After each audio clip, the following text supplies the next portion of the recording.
All right. Okay, so good morning once again, world history people. It's nice to have you back. So we are going to begin. Well, Egypt is in Africa, and you already you already did the lecture on that. So we're going to start on the other areas of Africa. And we are going to entitle this the African civilization, the early African civilization. This is the civilization of Africa that grew as Egypt grew around the same time. Although Egypt was far advanced, and you know that the reason why, I don't know if I said it in my lecture, but the reason why, because Egypt is here. Do you see this? In the map, this would be this would be Egypt over here. Okay? So this would be Egypt here, and the rest of Africa developed a very different culture from Egypt, and it's mainly because of the Nile River and the area where there was a very intense kind of whirlpool action. Nobody could enter Egypt from the rest of Africa. So, in a sense, God separated Egypt from the rest of Africa. That is why the culture of Egypt was very, very different.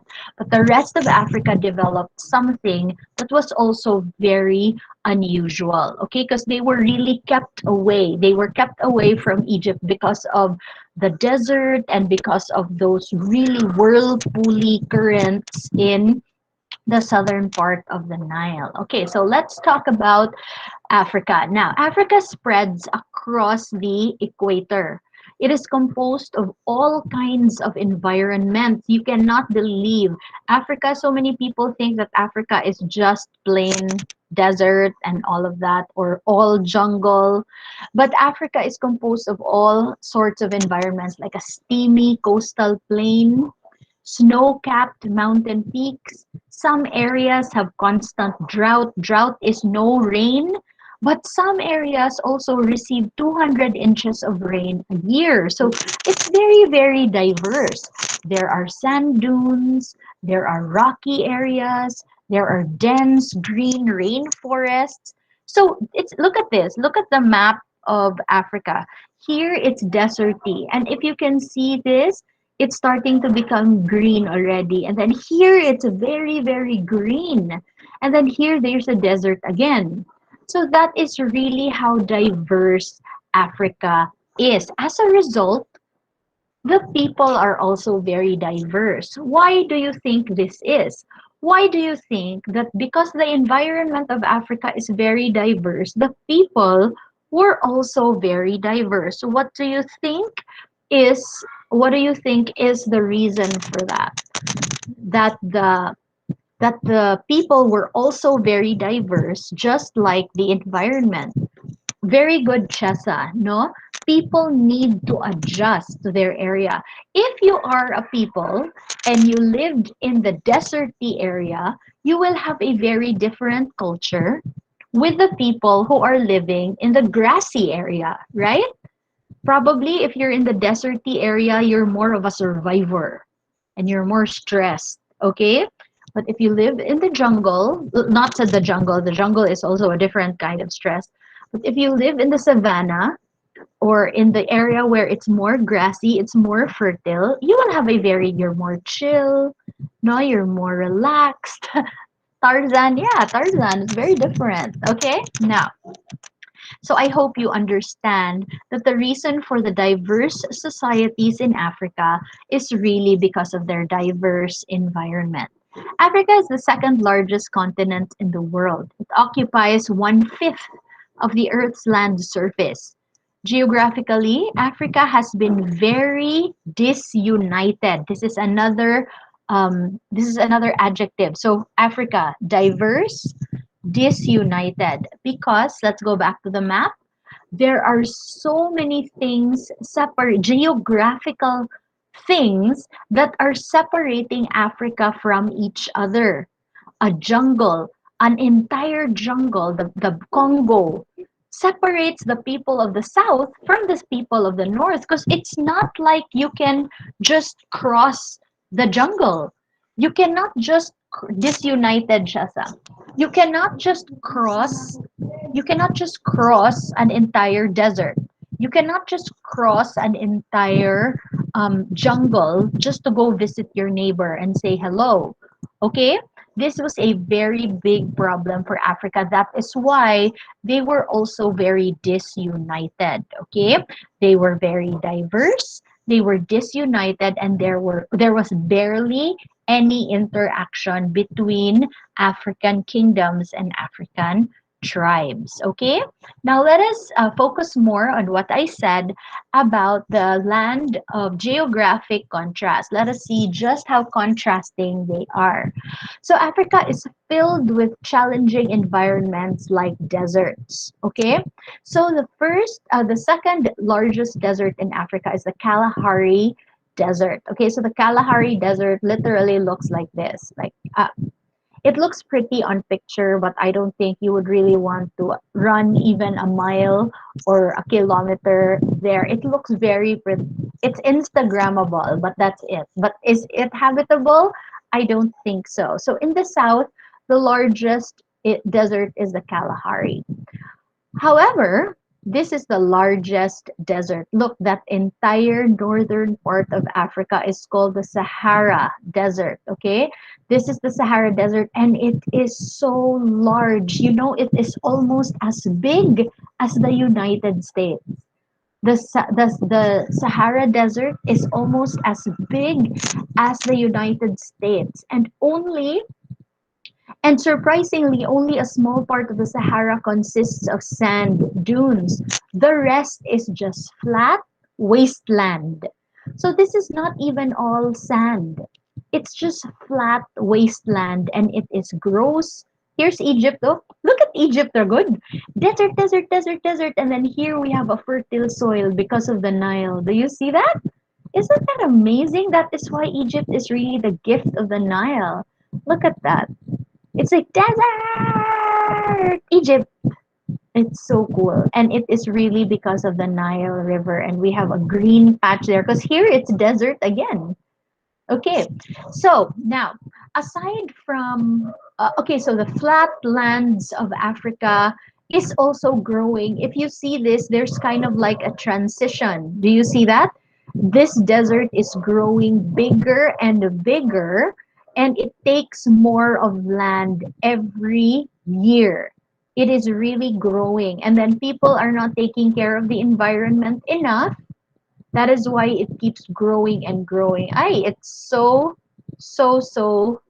scary that the Sahara is really eating the Greenland. Okay, now equally uninhabitable are the rainforests of Africa. So you really cannot live in the rainforests of Africa. You might think, oh, I would rather live here than the desert, but it is equally uninhabitable and it is called nature's greenhouse. And yes, it covers the grass. Um, it's the trees here are mahogany and teak are up to 150 feet tall. I think this is really the reason why the desert is growing also because of illegal logging. They keep cutting down mahogany and teak trees to sell, and that's why the more trees that they remove, the bigger the desert is growing. Okay, um, the the rainforest or the greenhouse of Africa is also uninhabitable, mainly because of the wild animals that live there. You might think when we say wild animals, you know, tigers, leopards, but actually one of the most deadly animals there is the smallest, and that is this ugly creature. It's called the cheche fly. Okay? And this cheche fly is found in that rainforest. They carry a disease that is deadly to livestock. Okay? If they bite an animal, they're going to die. And it can cause fatal sleeping sickness in humans. So if you are bitten by a cheche fly, you will fall asleep and you will never wake up again until you die.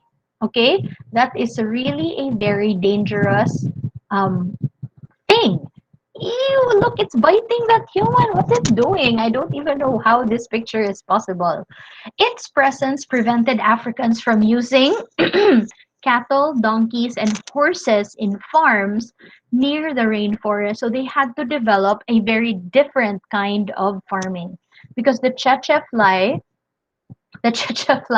was a very menacing insect. Okay, this deadly insect also prevented invaders, especially Europeans, from colonizing areas near the rainforest. So the guardians of the galaxy are cheche flies. Okay, the guardians of Wakanda. Maybe Wakanda is there, no, in the middle of the rainforest, and then their first source of defense are cheche flies.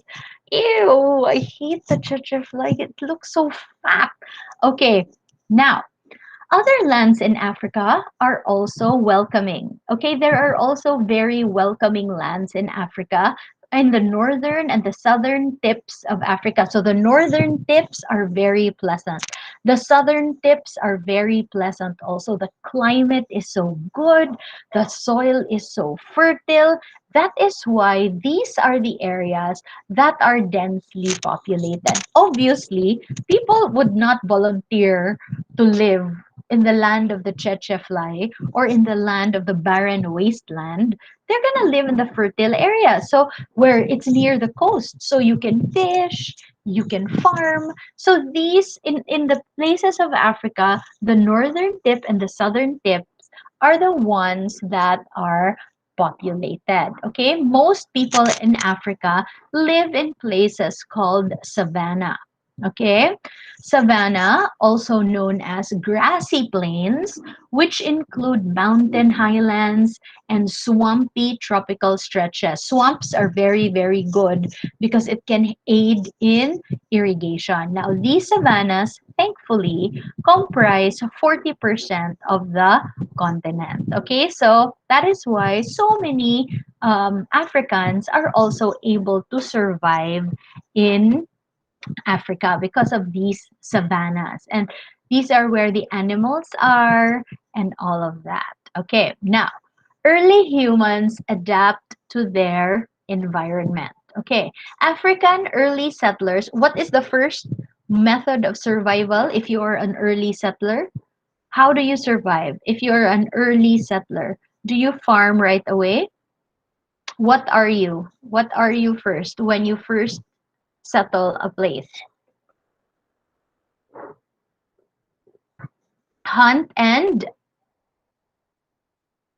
they always go together. You are a hunter and a gatherer. Very good. You are a hunter and a gatherer. Okay? Hunters and gatherers first arrived in Africa. Okay? The early settlers developed technologies that help them survive in and alter their surroundings. This is really how amazing humans are. Humans, as made in the image of God, when they enter an environment, they will learn how to harness it or how to control it or how to master it. Okay? The Bambuti, okay, that's a, really sounds like a, okay. The Bambuti, these people until now are still hunter and gatherers. Now, obviously, this picture is taken recently, and this is still how they live. They live as hunters and gatherers still in the rainforest of the Congo. They live in the rainforest of the Congo, so they probably mastered the Cheche fly already. I don't know. So they must be pretty. I read this. I did read it. I saw this documentary once that they say that the people who live in the jungles are the ones who know this, who knows, who know the secrets of the earth, because the secrets of the earth, they're the ones who know how to use every tree, every plant, how to control every animal. So they're the ones who know the secret. But then people and scientists, when they look at these people, they say, oh, barbarian, akaluoy, they can't read and write or whatever. They're very barbaric, they're very uneducated, but we don't know that the education that they have is the more precious one. Yes, I really believe that they can cure all sorts of diseases, Calb. They I really believe that they can. They don't know that it's cancer. They don't know that it's pneumonia, but they can see the symptoms and they know what plant to use. It's amazing the kind of power. And if science and these people work together properly, I really think a lot of things can happen in the medical world. Okay, now, so this is the bamboo tea of the rainforest of the Congo. The sun of the Kalahari Desert are also examples of tribes that are still living the way they did as before time, and they travel these Khan, a son of the Kalahari. They travel in small bands of a few related families, and they are also hunters, and the women are gatherers. So as you can see, no, how they used to what they used to protect themselves is leather from animal skin. You can see that the fur from animal skin. So it's very, very interesting. Okay. Another is the Maasai, the Maasai tribe of southern Kenya. Until now, they count their wealth also by the number of cattle that you have. If you, as you can see, there's cattle at the back, so that is for them the measure of their wealth. Okay. Yeah, it's so cool. Look, they're so cool. I bet they're making music there. Okay. Now, Africans who lived near savannas and those who lived far from the cheche flies developed farming and learned how to settle. So these are cave drawings in African caves. And as you can see, there are drawings of domestication of animals that are gathered together. There is a farm here. So there was evidence that there was really farming very early on. Okay. And one of their most favorite products was yam. A yam is kamote. Those who lived close to the forest learned how to grow yams since yams did not require a lot of sunlight. Okay? Remember, if you live near the rainforest, the sun does not penetrate the thick leaves, the thick greenery above. It does the sun doesn't penetrate that. So they had to learn how to grow root crops. And one of their favorite root crops, it was yams. Okay? Cattle and planting resulted in building more permanent settlements, which led to longer, healthier lives and an increased birth rate. So compared to those who just hunt and gather, it is definitely safer if you are in a permanent settlement. You will live longer, it's less dangerous, and all of that. Eventually, permanent settlers started to learn to work metal, make pottery, and craft jewelry. And governments started to form because needs pertaining to the management of small communities started to form. So it's very similar to the barangay system in the Philippines, no? When there was a need to irrigate, because you're building farms already, so there was a need to irrigate, and then they will say that okay, we need someone who is going to help us organize, we need a leader, and then a leader was appointed, so he became the king eventually, and then government started to form, very, very similar to how the Philippines was also formed. Okay, and now that these societies were beginning to form, we now have the early societies in Africa. And family was what they considered as the most important social unit. Okay, the family was the most important social unit in early African society, and it did not only include parents and children. It included grandparents, aunts, uncles, cousins, and they wanted to stay in one place. Families that also shared common ancestors formed clans. So the family became clans. So it was all family good, like you belong to our family. It was so important to them. And the religion that they practiced was animism. Okay, these clans therefore developed a belief system that helped them understand and organize information about the world. And most beliefs in early African society revolved around animism. And if you remember what animism is, they believe animism, like the Philippines also, there's a lot of similarity. A religion in which there are spirits everywhere. Okay? Animism. There is a spirit in that tree, in the river, in the rock, in the so there is a spirit. There are spirits that are regulating life. And if you are a priest, it is your job to try to determine how to make the spirits happy. And if you feel that the spirits are angry because there is a storm or there hasn't been any rainfall, the role of the priest was to try to figure out how to make the spirits happy again. Okay? Um, this was a very, yes, it's a person. This was very strong. This was a very strong belief in Africa. Okay. Another thing also that was very interesting in Africa, in ancient African society, was the presence of the griots. Okay, that's a griot. That's not a griot.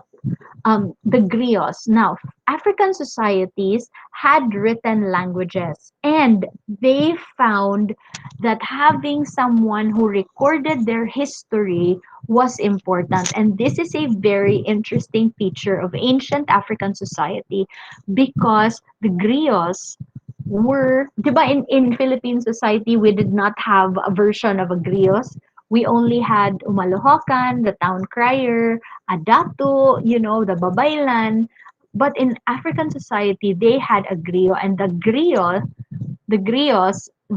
job of the griot is to record history and to pass it from generation to generation. So there was an ancient document found because they also had written language. They had written language. This was found. Now this was from a griot, and let us read what the griot says about himself. I am a griot, master in the art of eloquence. We are vessels of speech. We are the repositories which harbor secrets many centuries old. Without us, the names of kings, that's kings, not kinds. Without us, the names of kings would vanish. I really like that part. So the griots really found themselves very important. Without us, the names of kings would vanish. We are the memory of mankind. By the spoken word, we bring to life the deeds of kings for younger generations, for the world is old, but the future springs from the past. Wow! Very, very poetic. So the griots really, really, yes, very inspiring. They knew their value as the preservers of the secrets of the past. Okay? It without us, can you I love that, oh, the names of kings would vanish. If there were no historians, we would not know who Jose Rizal was. If there were no historians, we will not know what the Mesopotamians did. So, griots were a very important part of African society. Okay? Now, the Iron Age. Archaeologists' main information about this West African culture has been from artifacts such as pottery, charcoal, and slag. This is what you call slag. Okay, what is slag? Slag is a waste product of iron smelting. Archaeologists were so shocked to find that in Western African cultures there was so much slag. Okay? Um, and it is a byproduct or the waste product of iron smelting. So the archaeologists were like, what? They knew how to work iron? But iron in Asia was only introduced by the Hittites. And the Hittites were very, very far from Western Africa. So they were like, how did this happen? But the archaeologists are really, really confused about the presence of iron in Western Africa. No? And it seemed to indicate that the Western African cultures went straight to the Iron Age. So they skipped copper and bronze advanced. Okay, so they were like, we're not gonna do iron, copper, and bronze. We're just gonna go straight to iron, which is so unusual. It's really a very unusual thing. Okay, and one of the most interesting, um, what do you call this? People are the Nok. Okay, the Nok are the most, for me, for me in particular. Um, are one of the most interesting people in Western Africa. And the Nok are the people who first achieved this iron technology. They are West Africa's earliest known culture. They live in what is now known as Nigeria. Okay, they are now living in Nigeria. So if you look at your world map and you see where Nigeria is, that is where the Nok lived. Their name came from a village where the first artifacts of their culture was discovered. Now, if you see Nok artifacts, the Nok artifacts show evidence of a sophisticated culture. This does not look like the work of quote unquote barbarians. This is a very sophisticated work, okay? They have sculptures made of, drum roll, I hope this is familiar to you, terracotta. What is terracotta? Do you remember what terracotta is? What material?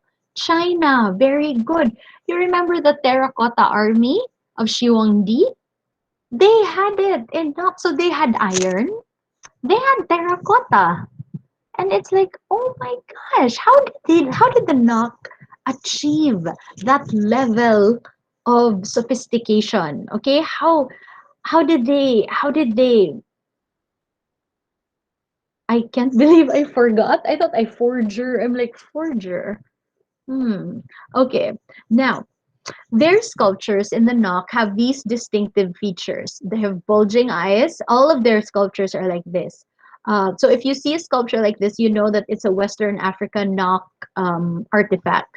Bulging eyes, flaring nostrils, protruding lips, elongated style. It looks like it was stretched, kind of like the style of Akhenaton. You remember Akhenaton in Egypt? That most of the Egyptian sculptures were squarish, and then when Akhenaton um, came to power, it was narrow, so it kind of had that style. So I don't know if Akhenaton knew about the Nok or something, and he saw the style and he liked it. I'm not sure. Okay, elongated, especially the head and the hand or the chin. Look at this. The hand or the chin is usually resting on the knee. Okay, so it's usually naging ana. The hand is resting on the knee or the chin is resting on the knee. And they also had this hairstyle, kind of like a man bun. So they did the man bun for the knock. So you will know that also.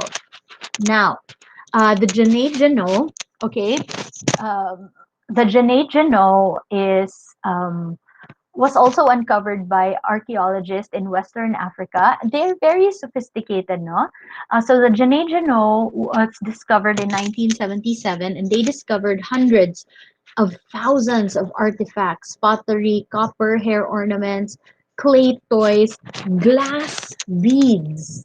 Okay, there were glass beads in Janejano and iron knives. They were highly advanced. This is actually one of the uncovered structures. So this was covered under a mound of sand. Can you believe? My gani no sand. Archaeologists did not have a super hard time digging that because it was sand. So they found this structure. It is a very complicated structure. So in summary, therefore, the savanna and the Mediterranean areas are most hospitable. Nomadic lifestyles are replaced with settled life. Janejano becomes a major trade center, and the Nok people develop iron working. So this is the summary of the first section. Now, from the first section, when they were all developing, they were in one place, they were so advanced already, then comes migration. You can never really do away with migration. Now, migration is defined by a people who have chosen to permanently uproot themselves and move to explore their world. Okay? They voluntarily uprooted themselves and they wanted to leave to find new place to live. Sometimes they migrate in search for new opportunities. Other times, migration is a desperate attempt to find a place to survive or to live in peace. Like I know you know the current situation in Afghanistan, and there are so many people who are leaving Afghanistan to try to look for a place where they can live in peace. Okay? They don't want to Marriage can be a form of migration also, but it's not a group of people. Usually marriage is individuals. So individuals moving, getting married and staying in the place where the spouse lives. But migration is usually a large group of people, okay? So people on the move. So there are push and pull factors that happen. Okay, factors that can push people out of the place or pull people into a place. Do you understand what a push pull factor is? Okay, now the first push pull factor is environmental. A pull factor would be there's an abundant land that attracts people. It's very fertile here, like the northern and the southern tip of Africa. So that pulls people in. What will push people out of the place is when there is a depletion of natural resources, especially if you are a hunter and a gatherer. There's no more, there's nothing to hunt or gather. It's time to move. Okay. The second push and pull factor is economic. A pull would be urbanization. When a place becomes urbanized or it becomes kind of like a city and trade is very rampant, then there is a pull.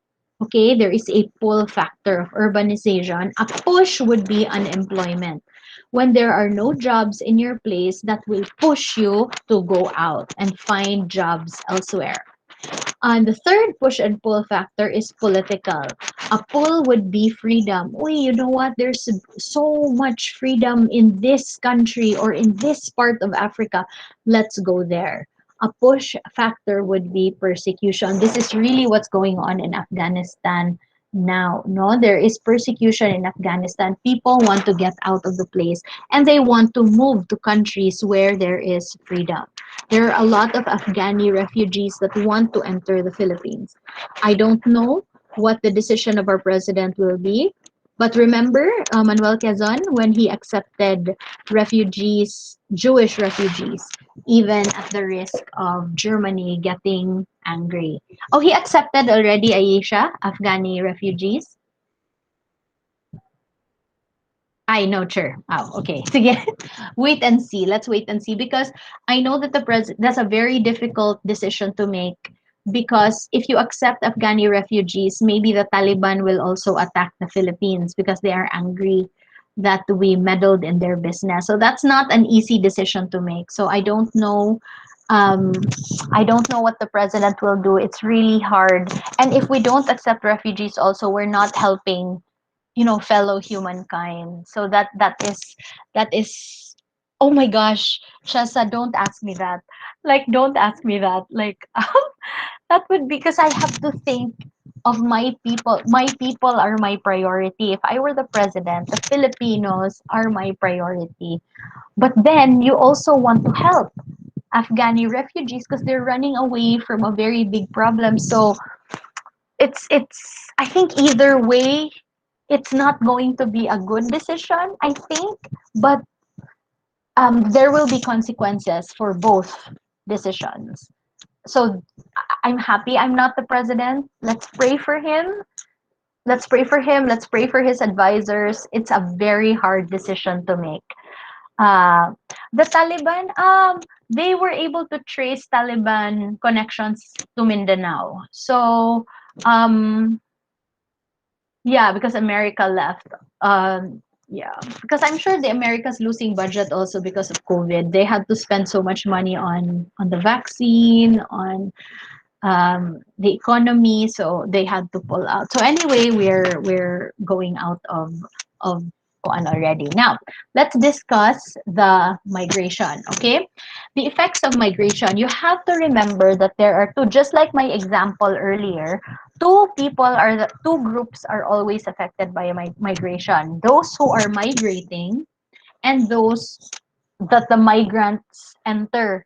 Like, you remember that in the small question that I made you answer about the person bringing a cow, an animal that that village has never seen before. You remember that? I asked you that question. I wanted you to go on.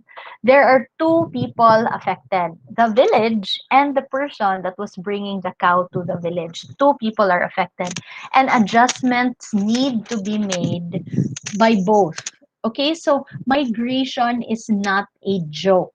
The people migrating and the community that the people joins, they will really change. And this is one effect of migration. A redistribution of the population may change population density. Like, if too many Filipinos migrate to the United States, there has to be a redistribution of the population because they have to adjust because there's so many people coming in. That is why the issue of migration is a very um kind of hot topic ba nga. Will you be welcoming too welcoming to migrants or not? And I know Trump was not very welcoming to migrants because he saw massive migration to America as a problem. Okay, so that is why he was like, maybe we should limit migration. Okay, and so many people got mad to him, at him, sorry, about that. But I see his point. I see his point really that you cannot allow too many migrants to your country. The second change is cultural blending of languages or ways of life may occur. When you migrate, you bring with you your culture and you bring your culture to the community you are migrating to, and then language will start to evolve and ways of life will start to evolve. Ideas and technologies may be shared, people's quality of life may be improved. Clashes between groups may create unrest, persecution, or war. Na murabag i-discriminate. You remember when the Africans started to enter America? They were largely discriminated also. You know? So, kana, there might be clashes and environmental conditions may change, causing famine or depleted natural resources. There's not enough natural resources for everyone. And employment opportunities may dry up, creating unemployment and poverty. And this is really what Trump feared. Trump feared that um, there will be no more jobs for Americans because there are too many migrants. Okay? Um, so kana. And I think that is what our president is also considering. Nga murabag jobs that are supposed to be for Filipinos, it will go to other people. So it's very hard to be president. It's really, really not a joke. These are just some of the decisions that one has to make. The very interesting thing that I want to point out no, is one way that experts trace the pattern of migration is by studying the spread of language. The spread of language is why is this term being used in the West? So maybe there were migrants from the East that brought it to the West. Like, for example, why do Filipinos have a lot of Chinese words? Because there were so many migrants from China who came here. We know shopao.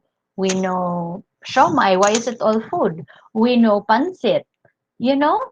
Um, kana. So language. Why do we have Indian words? Because we used to trade with Indians. Okay, why do we have Spanish words? Because there were so many migrants here. Why are there American words? Because of the Americans that came here. I guess the Filipinos is the most mixed language, no? Because because we've had so many foreigners here. We've had so many migrants, we have so many colonizers. Ay, grabe. So language is actually one of the most interesting things to learn, okay? People bring their language with them when they move to a new place. And languages, like this, I really like this. You listen, huh? Language is a living thing, okay? Because it's always evolving. Of course, I do not mean that in a literal sense, but the sense in which language is always changing. Like before, when you say text, Text used to mean written, something that is written. Can you read the text of this book? But text became a verb. Can you text me later? Right? Nga, oh, will you text me later? Or Google. Google used to be a proper noun. Now it's a verb. Just Google it. Grabe. Okay? Language is always evolving, and you can trace patterns of migration through language. And this is how migration was also traced in Africa, especially the Bantu people. Now, your article will be about the Bantus. So, particularly how they helped spread, because Bantu is like the mother tongue of Africa. Because Africa has 900 languages. There are 900 languages in Africa, and but the mother tongue of the 900 is Bantu. So this is considered as the first universal language of Africa. So that is what you are going to, yes, that's clay in the hair. So that's clay in the hair, and then this is hair, her hair. And that is how the Bantus wear their hair. I know it's so artistic, Yun Chasa. If you look at African tribes, their cultural way of manifesting beauty, it's so interesting. It's really one of the most interesting things, and I wish we had time to deal with all of that. So your article is about the Bantu people, and I've allowed you to group. You can do that in a group, although your answer sheet has to be individual. Okay, so you can read that article as a group. Okay, so the summary of migration is: environmental, economic, or political reasons can cause migration. There are push and pull factors that influence migration, and Bantu speaker migrations influence most of Africa south of the Sahara. Okay, the one kingdom that we are going to study for Africa is the kingdom of Axum. So the kingdom of Axum is the one that we are going to discuss because they were a prominent one in early African civilization.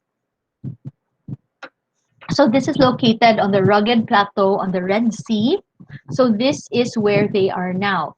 This is Ethiopia. Here, this is Africa. And if you see that thing jutting out, that is Ethiopia. It is called the Red Horn of Africa, and that is where the Axum Kingdom developed. Now, it is very interesting, and the reason why we are here, the horn, the reason why we are studying this is because it is the one that is very close to Asia. See, this is Yemen. This is Yemen and Oman already, and this is Arabia. There was so much trade, and India is over here. So they had very strong relations with Asians. Okay, so here Arab traders from across the Red Sea established trading settlements. So these traders settled, they intermarried. So of all Africa, actually, this area, the Kingdom of Axum or Ethiopia now, is the most culturally diverse. They had so many dealings because they were so close to Asia. They were trading so much. And with trade came the cultural exchange, language exchange, and all of that. Now, a legend traces the founding of Axum to Solomon and the Queen of Sheba. Okay, and this is actually the considered as the last of the bloodline of Solomon and the Queen of Sheba, and he died in 1975. The Haile Selassie, he is the ruler of Ethiopia, and he died in 1975, and he had no heir. So he that is the line kono. So Solomon and the Queen of Sheba. I don't know, that's a legend. There is no sufficient documentation to verify that, but who knows? Okay, the first known ruler of the kingdom of Axum was a man called Zascalis. Okay, Zascalis was known to be the first king of Axum and was known to be a stickler about his possessions and always greedy for getting more. So he was always like greedy, greedy, greedy. Kanisha, he wanted more, more, more. And with that, it was not only material possession. He was also like that with his education because he really wanted just as he wanted to get more, he also wanted to learn more. So Zoskalis was actually very well versed in Greek, the Greek language, both written and spoken Greek. So he was very good at that. Okay. So he built this seaport. So this is the Arabian Peninsula. This is the Horn of Africa where Axum, here is Axum. And as you can see, this is the Red Sea, this is Egypt to India. These are the trade routes of Axum. Okay? And Adulis was the chief port, everything. So, in terms of the Philippines, Adulis would be National Capital Region where the trade happens, the center for trade. So it was a very bustling city. Everybody wanted to move there. Remember, that is a pull factor, urbanization. So here is uh, typing notes so fast. Oh no, I'm so sorry. Sige lang, I will record this bitaw. Well, it's recorded and it's okay. Maybe you can just I don't know. So anyway, um, this is a quote from a primary source also from Cosmas when they traveled to Ethiopia. Why are my neighbors noisy? Are they fighting? Can you hear it? No? Okay, that's good. Okay. They take along with them to the mining district oxen, lumps of salt and iron, and when they reach its neighborhood, they halt and form an encampment. When they fence round with a great hedge of thorns. Within this they live, and have slaughtered the oxen, cut them in pieces, and lay the pieces on top of the thorns, along with the lumps of salt and iron. Then the natives bringing gold in nuggets like peas, and lay one or two or more of these upon what pleases them. Grabe sila mag-trade, no? So they kill kuno their oxen, they mount it on thorns and put salt and iron, probably as preservatives. And the ones who want to buy take the nuggets of gold and put it on top of what they want. Okay? Then the natives bring gold in nuggets like peas and lay one or two or more of these upon what pleases them. Then the owner of the meat approaches, and if he is satisfied, he takes the gold away. And upon seeing this, its owner comes and takes the flesh or the salt or the iron. That's how it's. Why do you think they're not talking? Why do you think they're not saying, "Pila man ni, kuya, tagpila ni mong kuan kuya." Language barrier, very good. There was a language barrier. So they had to make do with that. Okay? Now, Izana, okay? Izana, if Zoskalis was the first, Izana brought Axum to its height. So because of Izana, there was a golden age in Axum, and he was exceptionally strong and aggressive. And this is actually from what Isana wrote. I carried war against them when they had rebelled. I burnt their towns of stone and their towns of straw.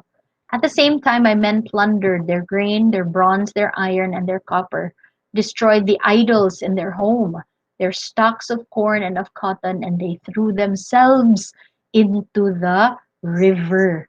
Loe, the people would rather, them is the people that he conquered. The people that he conquered, they were so scared that they would rather throw themselves to the river, and he burned everything. Okay? So this is Asana. He was the strongest and he made Axum grow. So an international culture developed. So Adulis, the trade and the bustling seaport of Adulis brought not only new language, new customs, new traditions, but also Christianity. Okay? Isana, interestingly, when he succeeded the throne, he was only a baby. Halaoy, he was a baby and he was already crowned king. So of course, you cannot rule as a baby. So what happened was the mom was the ruler. And then the mom said, "Now you know what? My son does not have a playmate.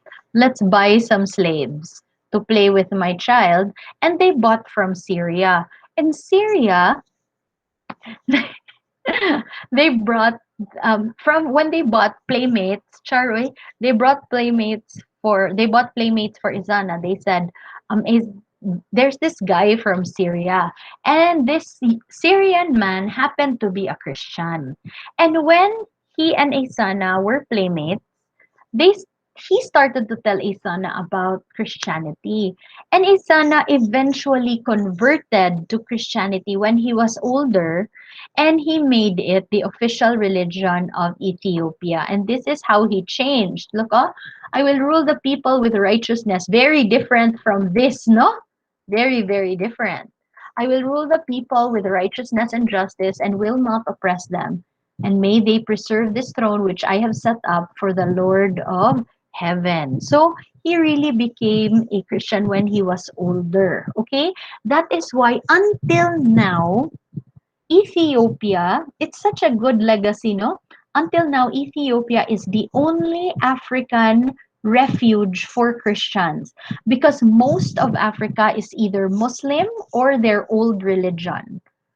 But Ethiopia is largely Christian. Some parts of South Africa also, but not as much as Ethiopia because of the influence of Isana. Now, you will find out later that they were conquered by the Muslims, but they were still able to preserve their Christianity. Okay.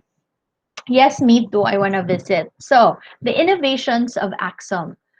Axum was the only African kingdom known to develop a written language. That's why na Dear Diary moment na to si Isana.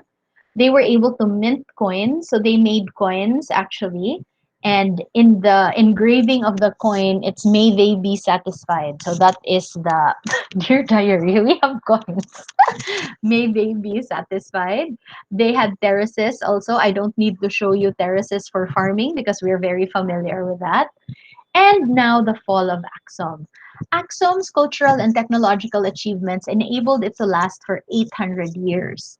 They fell, however, to the growing Islamic Empire. Now, at first, when the Islamic Empire was growing, they did not attack Axum yet. Because when Muhammad was on the run, because remember when Muhammad started to proclaim Islam, he was persecuted, so he had to be run out of Medina. He ran, and Axum actually said, okay, you can hide here. See, they took refugees. You can hide here lang sa, it's fine. And so out of gratitude, the Islamic empire did not conquer them right away. But this gratitude did not last long, and the Muslims were able to take over Axum. Yeah, backstab. Did my knife hurt your back? They escaped Islam. They wanted to escape Islam, and they started to move to the mountains. So when they moved to the mountains, those who did not want to convert to Islam moved to the mountains. But when they were there, it's very hard to trade with the Muslims below. So they started to become geographically isolated, along with the depletion of forests, and there was soil erosion. And so eventually, little by little, Axum fell. So, in summary, Axum once was a major trade center on the Indian Ocean trade route. King Isana converts to a belief in God, and the Islamic invaders isolate Axum. So, that is the end of our lecture. Okay, I'm gonna stop recording. Okay, so that's it.